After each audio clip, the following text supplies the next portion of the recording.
In a world where millions are starving, America has become the breadbasket as well as the arsenal of democracy.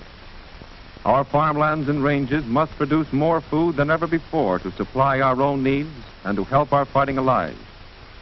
In spite of record-breaking farm production, food requirements are mounting even faster, for American food is being used to defeat the Axis and shorten the war.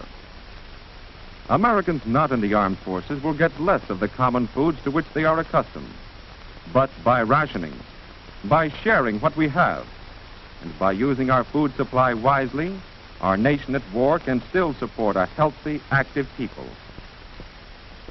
Today, in the great human laboratory of England, the principles of nutrition are being conclusively proven. The subject of this great wartime experiment in food are not white mice or guinea pigs, but human beings fighting for their lives. The average English family has learned the value of food through years of wartime scarcity. Cheese and eggs have been rationed, and the supply of butter is limited to 2 ounces a week. But the English have learned to substitute. Vitamin preparations developed in the laboratory are added to some foods, such as margarine, to enrich the vitamin content.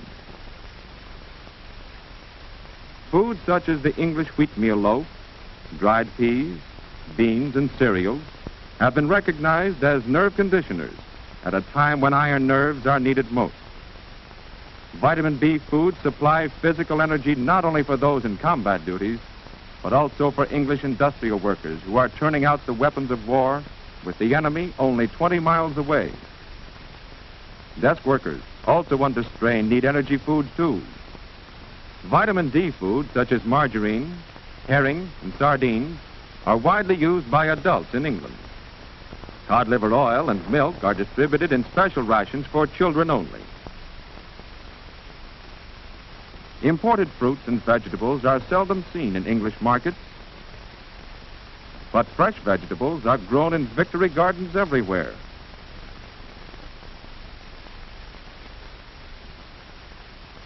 Old and young alike are mobilized for the job, so that the home production of food in Britain has almost doubled.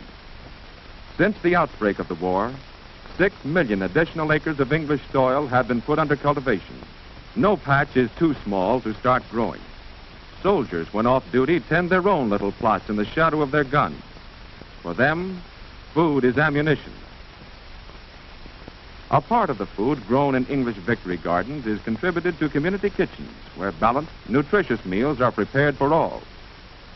Because they are learning to use their food supply carefully, many people of Britain are better fed today than ever before.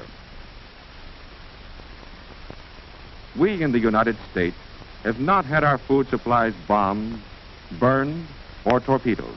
Yet, many Americans are starving not for lack of food, but because of poor eating habits. In this restaurant, patrons could order nutritious food, but too many don't. Same today, miss? Yeah, I guess so. Draw 1, 2 sinkers. Too many people eat the same kind of foods every day. Eat without pleasure, without variety, as a matter of routine. Quick lunches are the order of the day, and most of these are inadequate.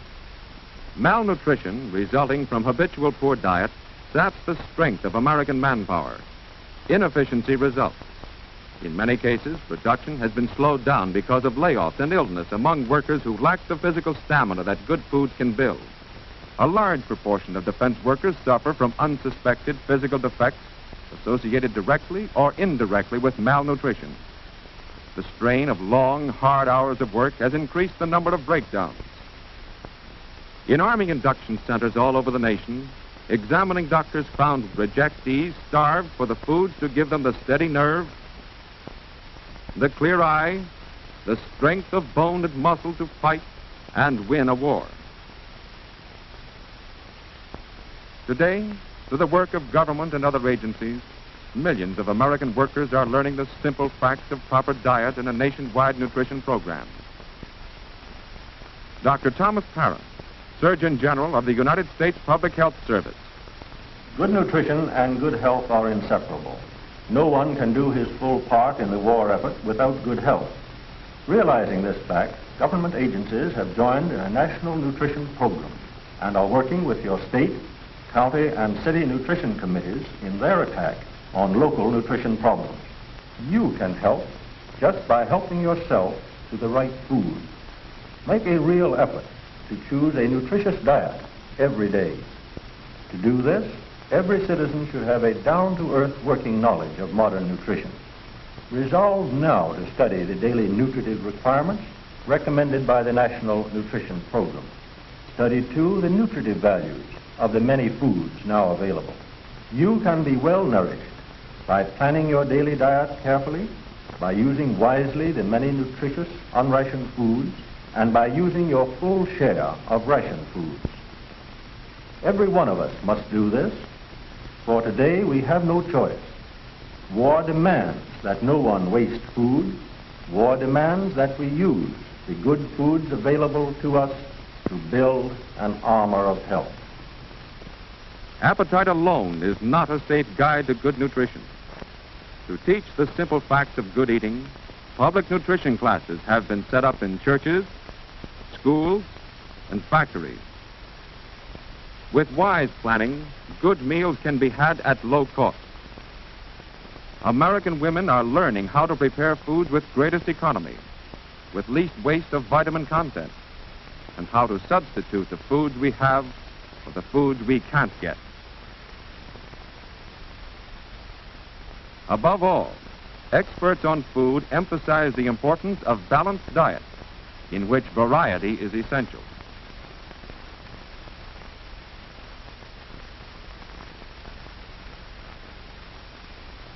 Every American worker should have 3 square meals each day, including foods such as milk and foods made with milk, eggs or other protein foods, and vitamin B foods such as cereal and whole wheat or enriched white bread. A good breakfast is important, but on the job, the worker's lunch pail must supply the necessary energy for the rest of the working day. Sandwiches of meat or peanut butter can be made more appetizing if fresh lettuce is included. Fresh fruits are valuable additions to the worker's noonday meal.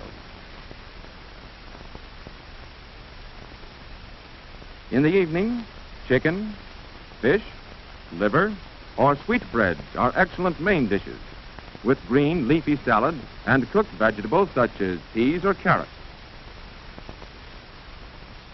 Milk, fruits, and vegetables are basic protective foods for Americans working longer, harder hours in offices and factories. To keep up health and morale, many war plants have set up central food kitchens to prepare appetizing, nutritious meals for the men who build the ships and make the guns. Whole wheat and enriched white bread are used in sandwiches with cheese, peanut butter, and different kinds of meat. The average worker needs twice as much green vegetables and fruits as he now consumes. So on the menu of most kitchens are vegetables such as carrots, spinach, cauliflower, and lima beans, and other inexpensive and often overlooked dishes such as squash, parsnips, and hot soups and stews, rich in many food essentials. Good foods can increase the worker's efficiency on the job, reduce accidents, waste, and absenteeism due to inadequate diet. The men of our armed forces eat 1/4 more food than they did in civilian life. And in the same way, workers transferring to war jobs from less strenuous work need better food and more of it. At work or at home, in restaurants and cafeterias, in their selection of foods, American workers choose the way to good or to poor health, build or undermine the strength of our nation. Eventual victory in this war may depend on what we eat. And given the national will to do it, we can build here in America a tougher, more vigorous nation. A nation with better morale and greater strength of mind than the world has ever known. Food can build a new America.